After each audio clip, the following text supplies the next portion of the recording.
So let's say you're watching a peaceful solo hiking video. Calm acoustic music overlays beautiful scenery as the hiker slowly wanders toward their destination, the romanticized representation of nature. But behind the scenes, it's a little more hectic.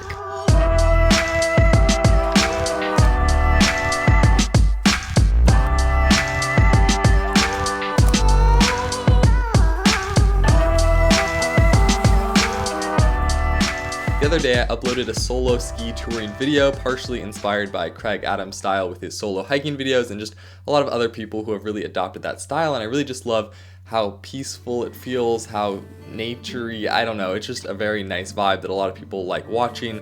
So I thought I'd try to make one like that, and I really liked the result that turned out, and it was a bunch of fun to make, but the result that you get at the end with the music and the peaceful feeling is nothing like the experience shooting it. It is a chaotic disaster in a way, and it was a lot harder than I thought, so I thought today maybe I'd show the truth behind it. So first of all, the gear required to make these videos is actually quite simple. All I had with me was a tripod and a camera with a microphone on the top, so basically you just plop the tripod down somewhere, get a cool shot, pick it up, and take it to a new destination, which sounds relatively easy, but when you're doing it by yourself, it takes it to a whole new level. Basically, because you're doing this by yourself, as you would expect, you have to set up a tripod, frame a good shot, and then walk out of frame, walk through frame, and then you have to come back to the camera every single time to go pick it up and bring it to a new destination. And I think I took this a bit further and more difficult than the hiking videos, because with skis, if you ski downhill a little bit, you have to climb back uphill. It's a lot of work and you're having to travel twice as far to get the same shot. Anyway you do this, it's going to be a pretty challenging project and you're going to get a lot more workout than you were planning on. This is going to be quite the workout. And this especially applies if you're further away in frame. So if you're way up on a hill climbing something, like you had to go all the way up that, you have to come all the way back, and it's challenging.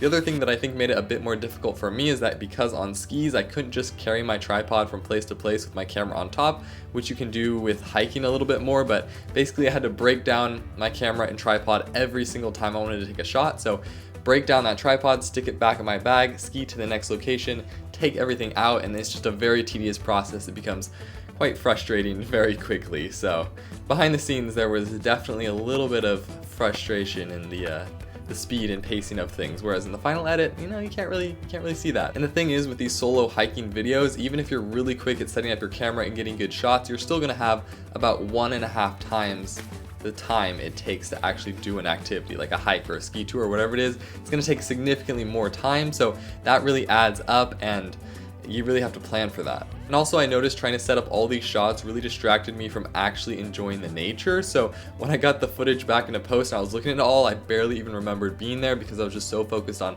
trying to set up the camera, trying to get the shot, and like I said, it's very time consuming.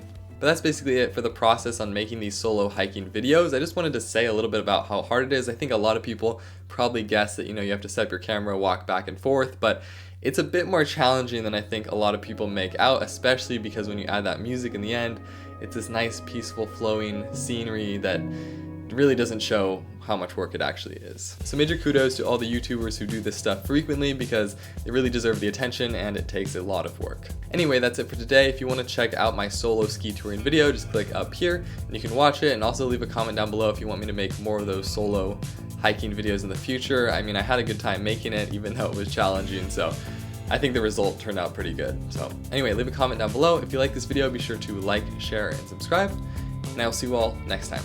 Thank you as always for watching. Bye.